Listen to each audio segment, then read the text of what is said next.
7টি match খেলেও 5টিতে হার।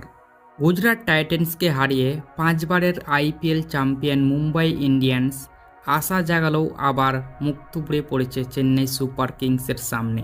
103 রানের ব্যবধানে হেরে হতাশ মুম্বাই ইন্ডিয়ান্সের অধিনায়ক হার্দিক পান্ডে। মেনে নিচ্ছেন দলের ব্যাটিং প্রত্যাশা অনুযায়ী হচ্ছে না। বৃহস্পতিবার ম্যাচের পর হার্দিকের উপলব্ধি, অনেক ভালো ব্যাট করতে হবে তাদের। মুম্বাইয়ের অধিনায়ক বলছেন, পাওয়ার প্লেতে পরপর 2 উইকেট পড়ার পরেই আশঙ্কা তৈরি হয়েছিল। শুরুতেই এত উইকেট পড়লে বড় রান তাড়া করা কঠিন হয়ে যায়। তারপর আমরা আর সামলাতে পারিনি। কোনো দিকে আলাদা করে আঙুল তোলেনি হার্দিক পান্ডিয়া।